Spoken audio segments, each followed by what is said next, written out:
নমস্কার বন্ধুরা, নুপুরস ব্লগে সবাইকে স্বাগতম। আশা করছি সবাই ভালো আছেন। হ্যাঁ, আমিও বেশ ভালোই আছি। এই শীতের মরশুমে ফুলকপির ফলনও অনেকটা বেশি হয়, দামেও অনেকটা সস্তা পড়ে। তাই ফুলকপির রোস্ট রেসিপিটা আজ আমি আপনাদের সঙ্গে শেয়ার করছি। আশা করব ভিডিওটি শেষ পর্যন্ত দেখবেন। তো চলুন শুরু করা যাক। কপিটাকে এরকম সাইজ করে কেটে নিয়েছি। দেখুন, আমি এখানে দুটো ফুলকপি নিয়েছি বড় সাইজে, সেটাকে এইভাবে কেটে নিয়েছি। মোটামুটি সব একই সাইজের কেটেছি, করে ধুয়ে নিলাম। এবার সেটাকে ভিনিগার দিয়ে ভিজিয়ে রাখছি অন্তত 1 ঘন্টা মতো। এখানে নিয়েছি দুটো বড় সাইজের পেঁয়াজ কুচি আর একটা রসুন ছাড়িয়ে নিয়ে। অন্যদিকে আমি মিক্সির জারের মধ্যে নিয়েছি পেঁয়াজ, রসুন, আদা, কাঁচা লঙ্কার একটা পেস্ট বানিয়ে নেব। আর এখানে নিলাম একটু চারমগজদানা, একটু বাদাম, আর নিলাম একটু পোস্ত সামান্য। কাজু বাদাম দিলে আরো বেশি ভালো হয় এমনি বাদামের জায়গায়, তো আমার কাছে কাজু বাদাম স্টকে নেই, সেই জন্য আমি চীনা বাদাম দিয়ে করছি। এটার একটা পেস্ট বানিয়ে নেব।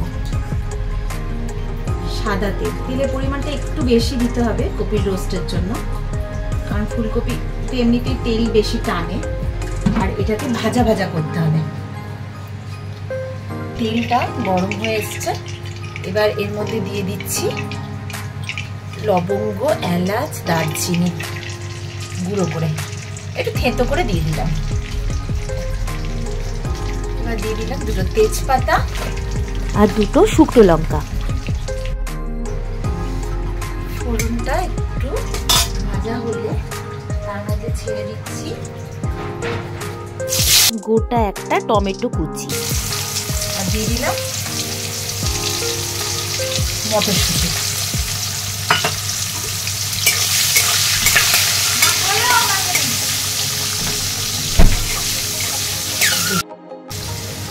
আচ্ছা, এটা একটুখানি ভাজা হলে এর মধ্যে দিয়ে দিচ্ছি পেঁয়াজ, রসুন, আদা, কাঁচা লঙ্কার পেস্ট।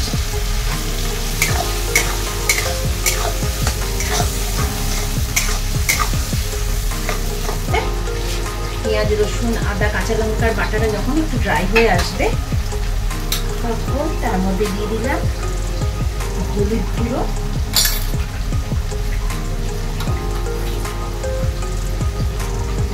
শুকনো লঙ্কার গুঁড়ো, ধনে গুঁড়ো, জিরে গুঁড়ো।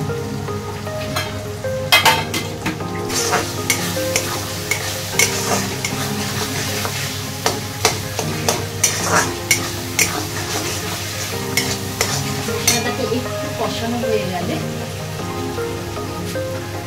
এই চারমগজদানা, পোস্ত আর বাদাম বাটার পেস্ট, আপনি এখানে কাজু বাদাম, কিশমিশ ব্যবহার করতে পারেন। আমি এখানে চিনে বাদাম, পোস্ত আর চারমগজদানা দিয়েছি, এটার একটা পেস্ট বানিয়ে নিয়েছি। এটা এর মধ্যে দিয়ে দিলাম।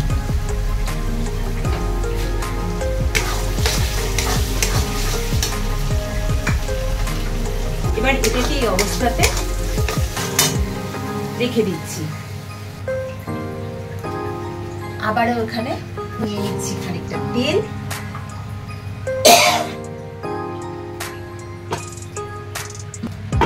তেল গরম হয়ে গেছে। এবার এই যে ফুলকপিটা আমি ভিনিগারে ভিজিয়ে রেখেছিলাম, সেটাই তেলের মধ্যে দিয়ে দিচ্ছি।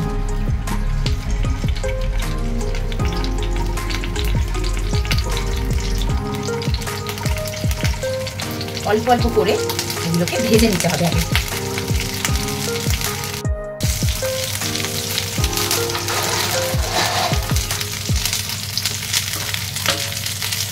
মোটামুটি এরকম গোল্ডেন ব্রাউন করে কপিগুলোকে ভেজে নিচ্ছি। তো অতিরিক্ত ভাজার দরকার পড়ে না, এখানে সামান্য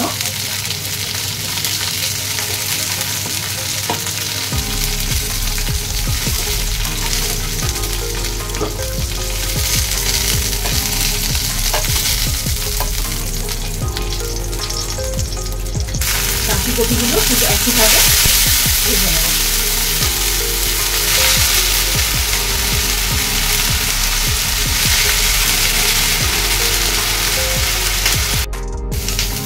ফুলকপি ভাজার সময় আমি এখানে দিয়ে দেবো সামান্য নুন।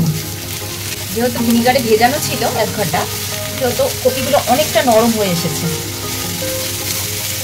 তেলে ভাজতে ভাজতে এটা মোটামুটি সেদ্ধ হয়ে যায়।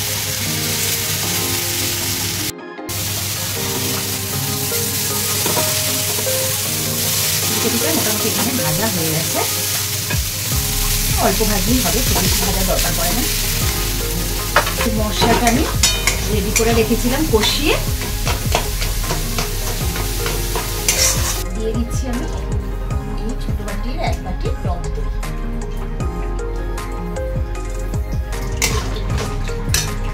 ফুলকপি ভাজার সময় আমি নুন খানিকটা ইউজ করেছি, তাই নুনের পরিমাণটা খুব বেশি দেবো না, এইটুকুনি দিয়ে দিলাম নুন। এবার এর মধ্যে দিয়ে দিচ্ছি সামান্য চিনি।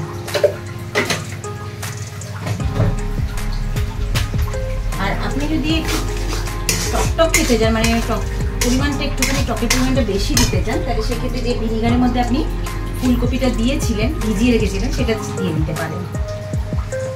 তাহলে ওটা ওয়েস্ট না করে আমি ভিনিগারটা এর মধ্যে দিয়ে দিলাম।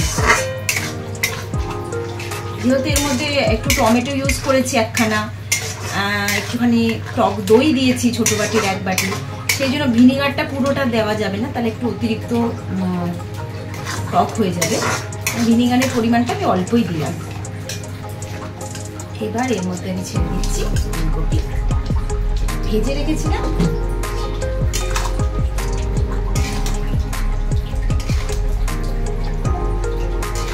ভালো করে মশলা দিয়ে ফুলকপিটা মিশিয়ে নেব।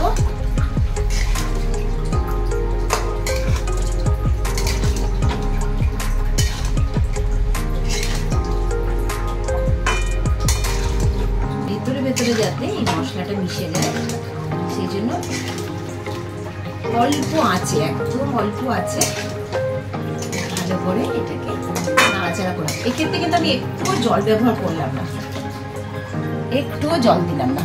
ওই টক দই, ভিনিগার, মশলাপাতি আছে সেটাই, এখানে কিন্তু কোনো রকমের জল ব্যবহার করার দরকার পড়ে না। গ্যাসের ফ্লেমটা এই সময় বাড়ানোর কোনো প্রয়োজন নেই, কমানো থাকলে কপিটা সেদ্ধ হয়ে যাবে ভালো করে, অথচ তলায় লেগেও যাবে না। আর গ্যাসের ফ্লেম যদি আপনি বাড়িয়ে রাখেন, তাহলে কপিটা ভালো করে সেদ্ধ হবে না, কাঁচা থেকে যাবে ভেতরে ভেতরে, আর মশলাটা শুকিয়ে গিয়ে একদম পুড়ে যাবে। সেই জন্য একদম গ্যাসের ফ্লেমটা কমিয়ে এটা ঢাকা দিয়ে রাখলাম মোটামুটি 10 মিনিট ম্যাক্সিমাম। ব্যাস, ফুলকপির রোস্ট রেডি। এবার এই ফুলকপি রোস্টটাকে আমি একটি পাত্রের মধ্যে ঢেলে নিচ্ছি, আর উপর থেকে ঘি, গরম মশলা ছড়িয়ে গরম ভাতের সাথে এটা জাস্ট পরিবেশন করে দেখবেন, কি অসাধারণ সুস্বাদু খেতে লাগবে সেটা বলার নয়।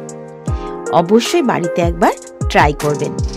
আজকের ভিডিওটি ভালো লাগলে লাইক, শেয়ার করতে ভুলবেন না, আর নতুন বন্ধুরা আমার চ্যানেলটা সাবস্ক্রাইব করে নেবেন।